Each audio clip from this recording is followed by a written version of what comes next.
भीमराव रामजी अंबेडकर का जन्म 14 अप्रैल 1891 को Mhow army cantonment, central province, वर्तमान मध्य प्रदेश में एक दलित परिवार में हुआ था।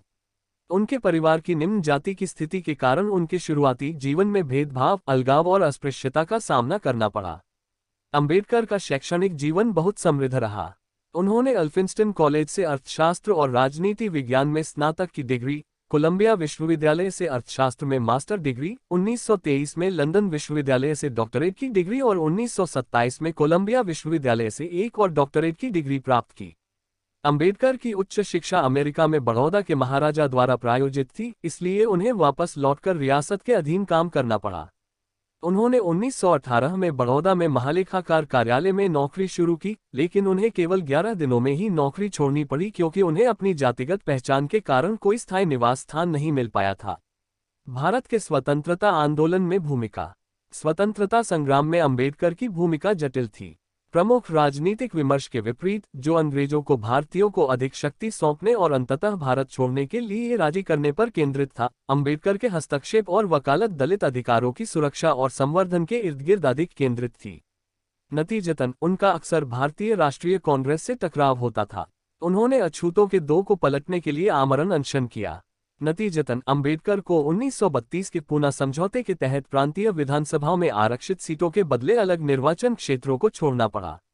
अंबेडकर ने दलितों के अधिकारों के लिए लड़ने वाले सामाजिक आंदोलनों में भी महत्वपूर्ण भूमिका निभाई।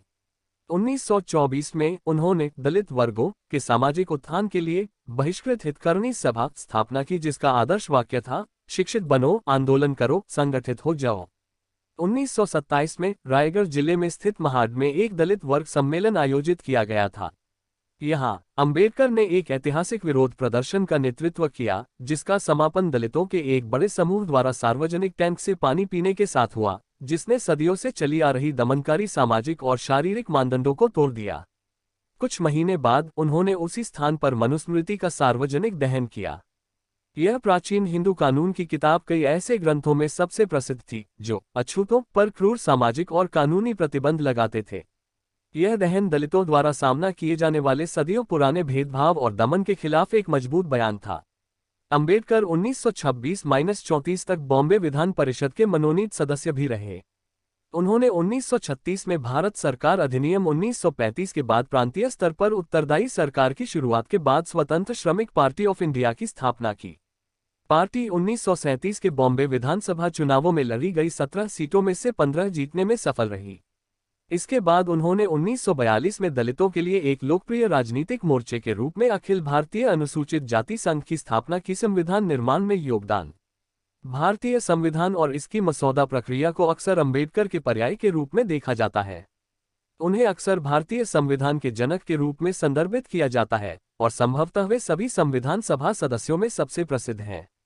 अंबेडकर भारत के संविधान निर्माण की प्रक्रिया में अपने पदों और सभा में अपने हस्तक्षेप और भाषणों के कारण एक महत्वपूर्ण व्यक्ति बन गए। वे सभा की सबसे महत्वपूर्ण समिति प्रारूप समिति के अध्यक्ष थे और अन्य महत्वपूर्ण समितियों के सदस्य थे। इसके अध्यक्ष के रूप में उन्हें समिति द्वारा तैयार किए गए संविधान के प्रारूप का बचाव करना था और इसलिए उन्होंने लगभग हर बहस में हस्तक्षेप किया। अनुसूचित जाति महासंघ पार्टी की ओर से अंबेडकर ने संविधान सभा की मौलिक अधिकारों की उप समिति को स्टेट्स एंड माइनॉरिटीज नामक एक रिपोर्ट लिखी और प्रस्तुत की। स्टेट्स एंड माइनॉरिटीज ने अपने आप में एक लघु संविधान बनाया, जिसमें अनुसूचित जाति समुदाय के लिए मजबूत संवैधानिक सुरक्षा की रूपरेखा तैयार की गई। संविधान के विभिन्न पहलुओं पर अंबेडकर के हस्तक्षेप और भाषण व्यावहारिक, सुविचारित और ईमानदारी से शोध किए गए थे।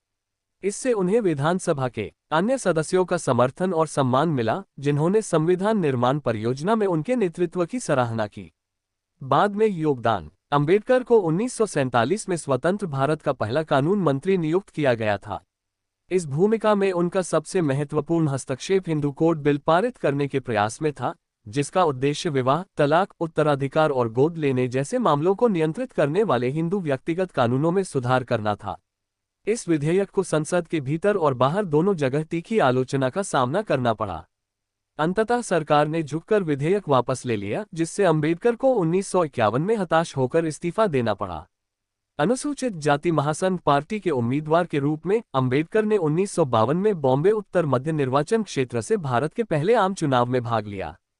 सुकुमार सेन, तत्कालीन चुनाव आयुक्त द्वारा मानव इतिहास में लोकतंत्र का सबसे बड़ा प्रयोग कहे जाने वाले चुनावों में अंबेडकर चौथे स्थान पर रहे। कांग्रेस पार्टी के एक अज्ञात उम्मीदवार ने सीट जीत ली।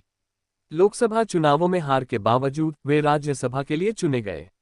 1956 में अंबेडकर ने 3,65,000 समर्थकों के साथ बौद्ध धर्म अपना लिया। धर्म का अध्ययन करने के लिए कई साल समर्पित करने के बाद सामाजिक न्याय की भाषा में अंबेडकर द्वारा बौद्ध धर्म का पुनः आविष्कार लोकप्रिय रूप से दलित बौद्ध आंदोलन नवयान या नव बौद्ध धर्म के रूप में जाना जाता है।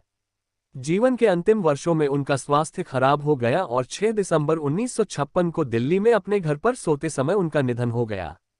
उनकी जन्मतिथि को सार्वजनिक अवकाश के रूप में अंबेडकर जयंती के रूप में मनाया जाता है। उन्हें 1991 में मरणोपरांत भारत रत्न से सम्मानित किया गया। प्रमुख लेखन। डॉक्टर अंबेडकर ने अपने जीवनकाल में कई किताबें लिखीं। उन्होंने अर्थशास्त्र पर 3 किताबें लिखीं, ईस्ट इंडिया कंपनी का प्रशासन और वित्त, ब्रिटिश भारत में प्रांतीय वित्त का विकास और रुपये की समस्या, इसकी उत्पत्ति और इसका समाधान। जाति का विनाश उनके द्वारा दिए जाने वाले भाषण पर आधारित है, जिसे आज तक दलित जीवन और राजनीति पर सबसे प्रामाणिक कार्यों में से एक माना जाता है। उनके अन्य लेखन में कांग्रेस और गांधी ने अछूतों के साथ क्या किया और पाकिस्तान या भारत का विभाजन शामिल हैं। विदेश मंत्रालय ने उनके लिखित कार्यों और भाषणों के पूरे संग्रह को 17 खंडों में प्रकाशित किया है।